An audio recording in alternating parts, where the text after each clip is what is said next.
దాన్ని ఎందుకని ఖర్చులు చెప్పలేకపోతున్నారు? 10,000 రూపాయలు తీసుకోవటం ఏంటి, 500కి రసీదు ఇవ్వటం ఏంటి, రకరకాల ప్రచారాలు జరుగుతున్న దాంట్లో ఇంకా దీని ఎక్స్టెన్షన్, మీరు చెప్పిన దాని ఎక్స్టెన్షన్ శ్రీనివాస్ చౌదరి గారు అయితే బాగా చెప్తారు సార్. తొండమాన్ తిరుపతి దేవస్థానం టీటీడీ కదా, అది కూడా టీటీడీ పేరుతో వచ్చే చెక్కుల్ని చాలా జాగ్రత్తగా ఆ టీటీడీకి మళ్లించింది ఎవరు సార్? అంటే మేము తిరుపతికి చాలా దూరంలో ఉంటాం కాబట్టి మీకు అంత సన్నిహితంగా మాకు ఆ విషయాలు తెలియవు, కొంచెం చెప్తారా? తప్పకుండా సార్. మొదట 99 టీవీ ప్రేక్షకులకి, అలాగే వసుధాన్ గారు, మీకు అనలిస్ట్ డి శ్రీనివాస్ గారికి, అలాగే బీజేపీ నేత కిరణ్ గారికి, జనసేన నేత శివపార్తి గారికి, సుజాత గారు వైసీపీ నేతకి నమస్కారాలు. రాష్ట్రంలో గతంలో చూసుకున్న ప్రభుత్వంలో ఉన్న అధికారులు ఇప్పుడున్న అధికారుల పైన స్పష్టమైన తేడా అయితే బాగా కనపడతాం. గుమ్మడికాయ దొంగ అంటే భుజాలు తడుకున్నట్టు అందరూ అవినీతికి పారిపాలన అధికారులు, బ్యూరోక్రటిస్టులు ఎవరైతే ఉన్నారో వాళ్ళందరూ ఈరోజు కర్రు కాసి వాత పెట్టుకునే పరిస్థితి వస్తాం. మీరు గమనించినప్పుడు మీ ద్వారా వచ్చిన సమాచారం కానీ పబ్లిక్ లో వస్తున్న సమాచారం ఏంటంటే, ఐఏఎస్లు అంటే ఇండియన్ అటెండర్ సర్వీస్ అని, ఐపీఎస్ అంటే ఇండియన్ పొలిటికల్ సర్వీస్ అని. సో ఈ రెండు ఏమంటే పేర్లు మార్చుకుంటే మంచిదేమో. పూర్తి స్థాయిలో ప్రభుత్వ రాజకీయ నాయకులకి అంటగాగి తిరుమల తిరుపతి దేవస్థానాన్ని పూర్తిగా వ్యాపార కేంద్రంగా మార్చేశారు. తమిళనాడు చైనాలు అమ్మడానికి ఏ రకమైన రూట్లో పోతే, వయా నేపాల్లో పోతే బాగుంటుందా, వయా ఇంకో రూట్లో పోతే బాగుంటుందని చెప్పి ఆ టెండర్లు వేసి 100 కోట్ల రూపాయలు ఎక్కడ మోసరించారు. అంటే తమిళనాడు అంటే దేవస్థానంలో ఉండే బొచ్చును కూడా వదలలేదు. చివరికి లడ్డు నాణ్యత విషయమైన మాట్లాడారు. లాస్ట్ వ్యాప్తంగా చూస్తే భక్తులందరూ బాధపడ్డారు లడ్డు చూసి. సార్, లడ్డు కాంట్రాక్ట్ తీసుకున్న థామస్ ఎవరు సార్? నాకున్న information Thomas, Bengaluru based Thomas. ఆయనకేంటి పని తిరుమల తిరుపతి దేవస్థానంలో? అదే అది నామినేటెడ్ వర్క్ సార్, ఏం చేయలేము సార్. నామినేటెడ్ వర్క్ వాళ్ళు అధికారులు ఎందుకు చేయలేం? అది హిందూ ధార్మిక సంస్థ, స్వతంత్ర ధార్మిక సంస్థ. అది పూర్తిగా హిందువుల కోసం, హిందువులే నడుపుతున్నది. ప్రభుత్వం జస్ట్ అక్కడ ఓన్లీ కాపలా ఉద్యోగమే ప్రభుత్వం చేయాల్సింది, దాష్టీకం చేయడానికి లేదు ప్రభుత్వానికి. ఎలా ఇచ్చేస్తారు సార్? మేము దర్శనం చేసుకుని వస్తే అన్నప్రసాదాలు తినాలని చాలా కోరికలు ఉంటాయి. చివరికి మానేసాం నాణ్యత లేకుండా.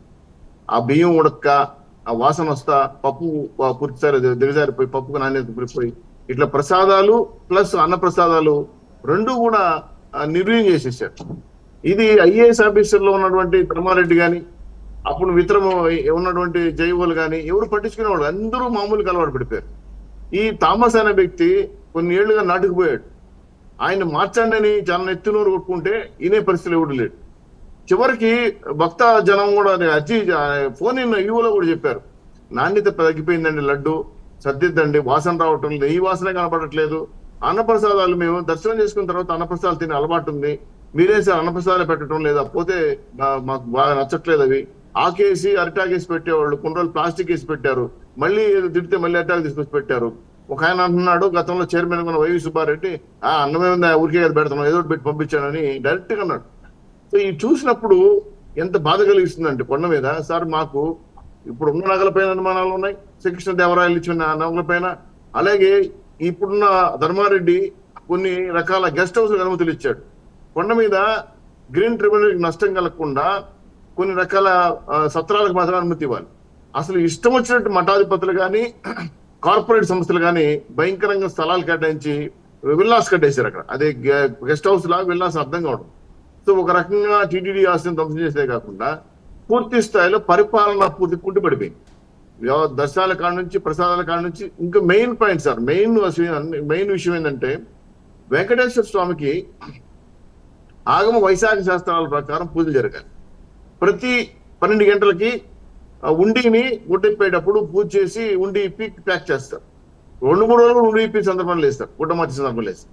అలాగే ఆగమ వైశాఖ ప్రకారం అయితే కొన్ని కార్యక్రమాలు శాస్త్రధారి పాద సేవని నిలిపేశారు, ఉంజల సేవను నిలిపేశారు, విఐపీలు వస్తున్నారని చెప్పి ఏకాంత సేవలు కూడా కొన్నిసార్లు నిలిపేశారు. ఇదంతా ధర్మారెడ్డి ఇష్టం అనమాట, ఆయన ఇష్టం, ఏమైనా చేసుకోవచ్చు. సో వెంకటేశ్వర స్వామి సేవలను కూడా ఈ మధ్య రమణ రిషి గారు వచ్చి బయట కూడా చెప్పారు, ప్రభుత్వం పైన. ఆయన ఎప్పుడు ప్రభుత్వం పైన వచ్చి మాట్లాడుతుంటాడు, నీకు కూడా సమాచారం ఇస్తా ఉంటాడు. ఆయన చాలా విషయాలు చెప్పాడు. డబ్బులు వేయొద్దని ఉండిలో ఇక అక్రమాలు జరుగుతున్నాయి, ఈవోలు జేఈవోలు కలిసి దర్శనాలు పంచుకు తినేస్తున్నారు. ఇది కాకుండా రాజకీయ నాయకుల ఒత్తిళ్లు 100 మంది మా గతంలో నగిరి ఆవిడైతే వస్తే 50 మందిని వేసుకుని వస్తారు. ఇలాగ అప్పలరాజు గాని చాలా మంది ఒకసారి 150 మందికి పెద్ద లెటర్ పెట్టున్నాడు.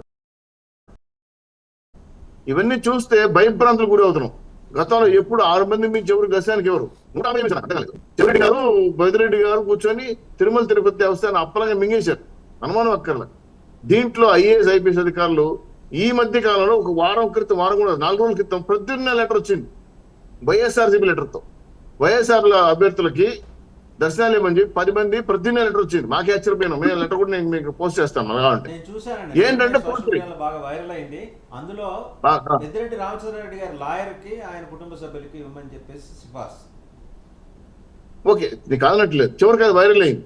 సో నేనేమంటానంటే వెంకటేశ్వర స్వామి దర్శనం నిత్యం హరినామ స్వర్ణతో మారంబాగాల్సిన తిరుమల తిరుపతి దేవస్థానం రాజకీయ నాయకుల గోలతో మోగింది. ఈ 5 ఏళ్లు వాళ్ళు ఇష్టం వచ్చినట్టు ఇష్టారాజ్యంగా దేవుడు సొమ్ము దోచేసుకున్నారు. ఉమ్మన్ కరుణాకర్ రెడ్డి గారు చైర్మన్ అయిన తర్వాత అట్టే టైం 3,000 కోట్ల రూపాయలు టెండర్లు ఇచ్చారు. 15% కమిషన్ తీసుకున్నాడు ఎలక్షన్ ఫండ్. ఆ 3,000 కోట్ల 15% ఎన్ని కోట్లు వస్తే మీకు తెలుసు. ఇది కాకుండా అది తెలిసి కొంత తెలియకుండా కొంత నామినేటెడ్ వర్కులు కాబట్టి. సరే, ఇది కాకుండా కొండ మీద కొన్ని రకాల వ్యాపార సంస్థలకి పర్మిషన్స్, షాపులు కానీ తట్టలమ్మడం కానీ ఆ రకంగా కొన్ని రకాల షాపులు అనవసరంగా ఎంత కేటాయం చేశారంటే ఎస్టేట్ ఆఫీసర్ లేడు, వీళ్ళు ఇష్టం రాజకీయ నాయకులు చెప్పేస్తే అయిపోతుంది పని. సో ఈ రకమైన దోపిడీ ఎలా ఎడకెళ్ళిందంటే కొండ మీద జరిగిన బొచ్చును వదలలేదు, నాణ్యమైన ప్రసాదాలు వదలలేదు, లడ్డు ప్రసాదాలు వదలలేదు, ఇది కాకుండా దర్శనాలను వదలలేదు. పైగా కొండ మీద ఉన్నటువంటి కొంతమంది ఎప్పుడో పాతకాలం నుంచి ఉన్నారు సార్, వాళ్ళు వ్యాపారాలు చేసుకుంటారు. వాళ్ళు అనేక రకాలుగా ఇబ్బంది పెట్టారు వాళ్ళు తరివేసేదానికి. ఎందుకంటే వీళ్ళు షాపుల కోసం ఒక ఫారెస్ట్ డిపార్ట్మెంట్ లో పాపనాశం పోయే దారిలో 150 అంగళ్ళు కేటాయించారు పెద్దిరెడ్డి గారు. 150 అంగళ్ళు టీ క్యాటరింగ్ చేసే వాళ్ళని గతంలో మేము లెక్కేస్తే 49-48 మంది ఉండేవాళ్ళు.